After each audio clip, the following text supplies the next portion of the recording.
Right now, China's detained over 1 million Uyghurs and other Turkic Muslims into concentration camps. They are forced to denounce Islam, adopt atheism, and pledge allegiance to the Chinese state. They would spend hours on end chanting in their crowded cells, "There is no such thing as religion," or "All hail the Chinese state," or "All hail Chinese President Xi Jinping."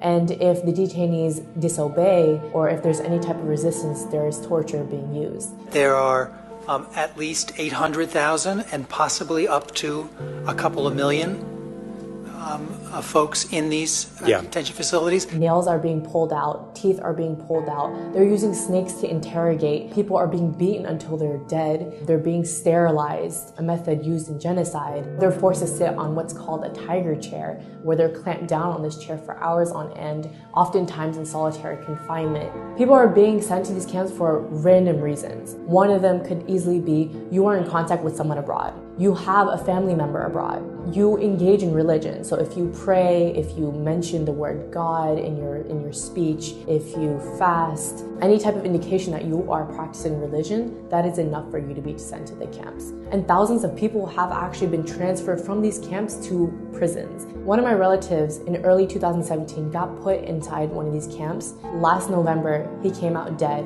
One of my relatives got sent to a camp because he went to the United States to attend my cousin's wedding in 2014. Last August, he got sentenced to 15 years of prison. Many of my relatives, we don't know if they're alive or dead. And there's not a single Uyghur who doesn't have at least one family member in these camps or some form of detention or prison. The worst part is when someone dies, their bodies are not taken to their families, but rather their bodies are cremated. And that's another way for China to hide the evidence of bodies coming out of these camps. And it doesn't give us a clear idea of how many people are dying. All of this stuff is happening in secret. The children of these detainees have been sent to state-run orphanages and boarding schools where they are taught to hate their own religion, identity, and are forced to speak Chinese, are subject to abuse and torture. The parents don't know where their kids are. Most towns and villages in East Turkestan are almost empty. Around 70 to 80% of the civilians are all gone. You walk through the street and it's eerily silent because most people are in some form of detention or prison. Schools and factories are now being transformed into these concentration camps. The entire nation of East Turkestan has essentially become a dungeon for its people because China monitors their every action, even in the homes. So there are millions of Han government cadres who are living in Uyghur homes to make sure they're not engaging in religion and to assess their political views. Practicing Islam is completely banned.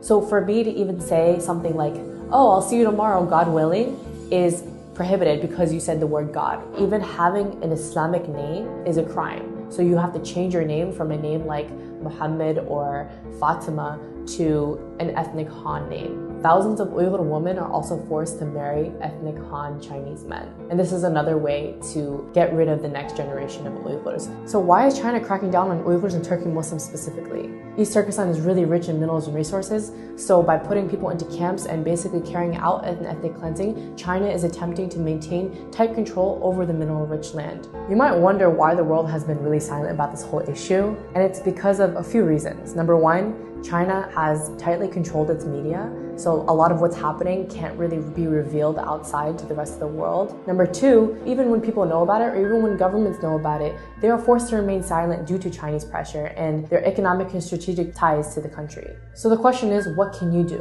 What we need to do is raise awareness, because right now, most of the world has no idea that this is happening.